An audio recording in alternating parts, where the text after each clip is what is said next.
Welcome to Darius Story Time. I'm Darius. Today we are going to read Corduroy by Don Freeman.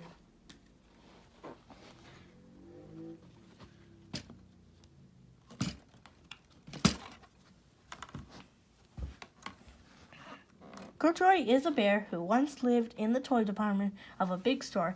Day after day, he waited with all the other animals and dolls for somebody to come along and take him home.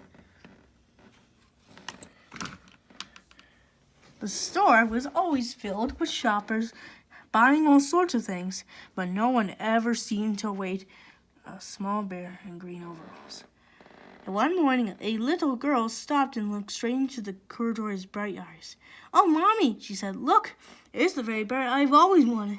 "Not today, dear," her mother sighed. "I've spent too much already. Besides, he doesn't look new. He's lost a button on one of his shortest straps." Corduroy watched them sadly as they walked away. "I didn't know I lost a button," he said to himself. "Tonight, I'll go and see if I can find it." Late that evening, when all the shoppers had gone and the doors were shut and locked, Corduroy climbed carefully down from his shelf and began shuffling everywhere on the floor for his lost button. Suddenly, he felt the floor moving under him. Quite by accident, he had stepped onto an escalator, and up he went. Could this be a mountain?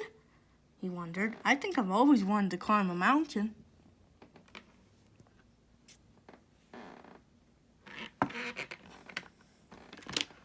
He stepped off the escalator as he reached the next floor, and there, before his eyes, was a most amazing sight. Tables and chairs and lamps and sofas and rows of beds. "This must be a palace," Corduroy gasped. "I guess I've always wanted to live in a palace." He wandered around, admiring the furniture. "This must be a bed," he said. "I've always wanted to sleep in a bed." And he crawled onto a large thick mattress. All at once, he saw something small now. "Why, here's my button," he cried, and he tried to pick it up, but all like the other buttons on the mattress, it was tied down tight.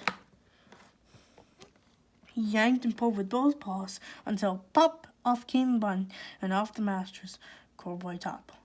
Bang! Onto a tall floor lamp. Over it fell with a crash. Corduroy didn't know it, but there was someone else awake in the store. The night watchman was going his rounds on the floor above. When he heard the crash, he came dashing down the escalator. "Now, who in the world did that?" he exclaimed. "Someone must be hiding around here." He flashed his light under and over sofas and beds until he came to the biggest bed of all, and there he saw two fuzzy brown ears sticking up from under the covers. "Hello," he said. "How did you get upstairs?"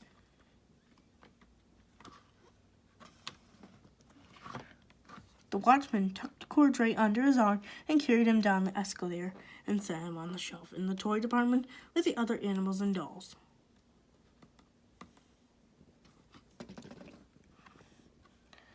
Corduroy was just waking up when the first customers came into the store in the morning, and there, looking at him with a wide, warm smile, was the same little girl he'd seen only the day before. "I'm Lisa," he said. "You're going to be my very own bear. Last night, I counted what I saved in my piggy bank, and my mother said I could bring you home." "Shall I put him in a box for you?" the sales lady asked. "Oh, no, thank you," Lisa answered, and she carried Corduroy home in her arms. She ran all the way 4 flights of stairs into her family's apartment and straight to her own room.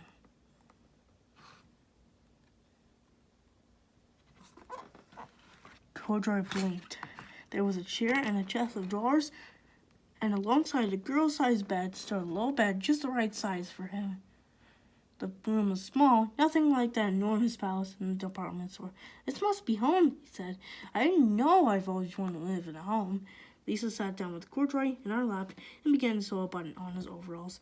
"I like the way you are," she said, "but you will be more comfortable with your shoulder strap fastened." You must be a friend, said Corduroy. I've always wanted a friend. Me too, said Lisa, and gave him a big hug. The end. Come back to read more stories again anytime with Darius Story Time. If you like this book, subscribe and like it. Stay tuned. Bye!